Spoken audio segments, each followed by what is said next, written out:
আসসালামু আলাইকুম। আশা করছি আপনারা সকলেই ভালোই আছেন। গুগল শিট টিউটোরিয়ালের ধারাবাহিক পর্বের প্রথম পর্বে আপনাদের স্বাগত জানাচ্ছি আমি আহমদ। এই ধারাবাহিক পর্বের মাধ্যমে আপনারা বেসিক লেভেল থেকে শুরু করে অ্যাডভান্স লেভেলের সকল ধরনের কাজ শিখতে পারবেন। এখন কথা হচ্ছে এক্সেল শিট বাদ দিয়ে কেনই বা গুগল শিট ব্যবহার করবেন, এর অ্যাডভান্টেজই বা কী।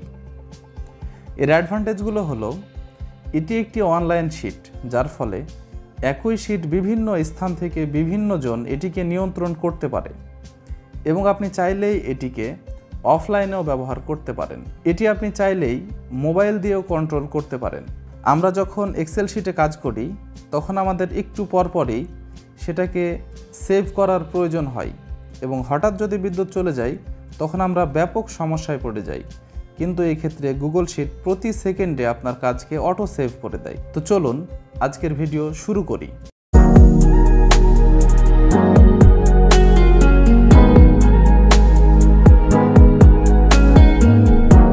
প্রথমেই আমি আমার কম্পিউটারের ক্রোম ব্রাউজারটি ওপেন করে নিয়েছি। তারপরে আমাদের দেখতে হবে আমাদের ব্রাউজারে জিমেইল অ্যাক্টিভ বা জিমেইল লগ ইন করা আছে কি না। যদি লগ ইন না করা থাকে তাহলে আপনারা লগ ইন করে নেবেন। আমি অলরেডি আমার কম্পিউটারে জিমেইল লগ ইন করে ফেলেছি। জিমেইল লগ ইন করার পরে আমরা দেখতে পাবো এখানে গুগল অ্যাপস নামে একটি অপশান। আমরা গুগল অ্যাপসে ক্লিক করব। ক্লিক করার পরে বেশ কিছু অ্যাপস দেখতে পাবো। এই অ্যাপসগুলোর মধ্য থেকে এটি হচ্ছে শিটস। আমরা শিটসে ক্লিক করব। শিটসে ক্লিক করার পরপরই ঠিক এইরকম একটি ইন্টারফেস দেখতে পাবো। তারপরে নতুন শিট ওপেন করার জন্য আমরা প্লাস আইকনে ক্লিক করব। ঠিক প্লাস আইকনে ক্লিক করার পরেই আমরা দেখতে পাবো একটি আনটাইটেল স্প্রেডশিট। আমরা ঠিক এই জায়গাতে গিয়ে আমরা আমাদের শিটের নামকরণ করতে পারি। ধরুন আমি একটি স্যালারি শিট তৈরি করছি, তাহলে আমি এখানে লিখে দিব স্যালারি শিট। Salary shits. পাশেই আমরা দেখতে পাচ্ছি একটি স্টার চিহ্ন। এইখানে ক্লিক করলে আমাদের শিটটি বুকমার্কে চলে যাবে। তার পাশে দেখতে পাচ্ছি মুভ। এই মুভে ক্লিক করে আমরা আমাদের স্যালারি শিটটি ড্রাইভের যে কোনো ফোল্ডারে সেভ করতে পারি।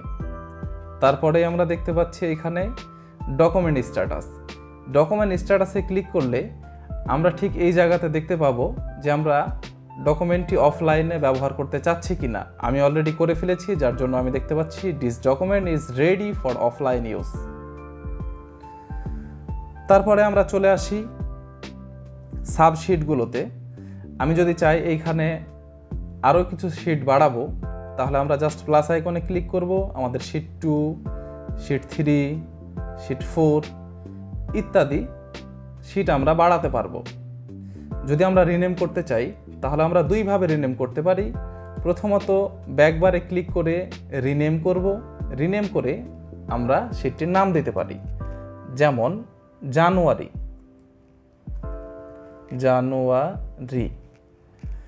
আবার আমরা যদি চাই যে আরও সহজ নিয়মে করব, তাহলে জাস্ট আমরা শিটের ওপরে ডাবল ক্লিক করব। ডাবল ক্লিক করলেও রিনেম করা যায়। আমরা এই শিটের নাম দিলাম ফেব্রুয়ারি। ঠিক এইখানে আমরা দেখতে পাচ্ছি শেয়ার অপশান। শেয়ার অপশানে ক্লিক করলেই আমরা এই শিটটি যে কাউকে শেয়ার করতে পারি। আমি যদি চাই এই শিটটি মেহেদি খানকে শেয়ার করব, তাহলে আমরা এখানে লিখব মেহেদি খান। মেহেদি খান ইতিপূর্বে শিট শেয়ার করাই সে আমার সাজেস্টে চলে এসেছে। আমি তার নামের উপরে ক্লিক করলাম। তারপরে আমরা দেখতে পাচ্ছি এখানে আমি তাকে কি হিসাবে রাখতে পারি।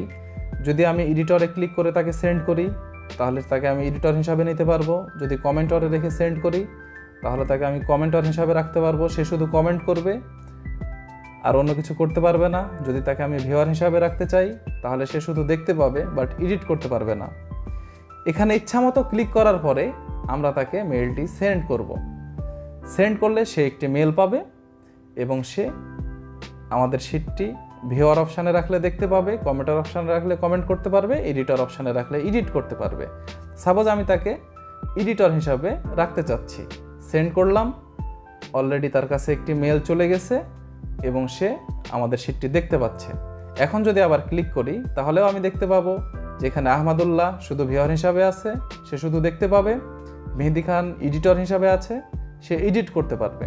তার পাশে আমরা দেখতে পাচ্ছি একটি আইকন, এটির মাধ্যমে আমরা গ্রুপ কলে জয়েন্ট হয়ে একই শিটে কাজ করতে পারবো। তার পাশে আমরা দেখতে পাচ্ছি একটা কমেন্টের আইকন, এখান থেকে আমরা যে কেউ কমেন্ট করতে পারবো এবং তার কমান্ড অনুযায়ী আমরা কাজ করতে পারবো। তার পাশেই যে আইকনটি দেখতে পাচ্ছি সেটি হচ্ছে এডিট হিস্টোরি দেখার আইকন। এখানে ক্লিক করে আমরা দেখতে পারবো এই শিটটা কখন কে কোন সময় এডিট করেছে ইত্যাদি। পরবর্তী পর্বে আমরা দেখাবো কিভাবে একটি পূর্ণাঙ্গ স্যালারি শিট তৈরি করতে হয়।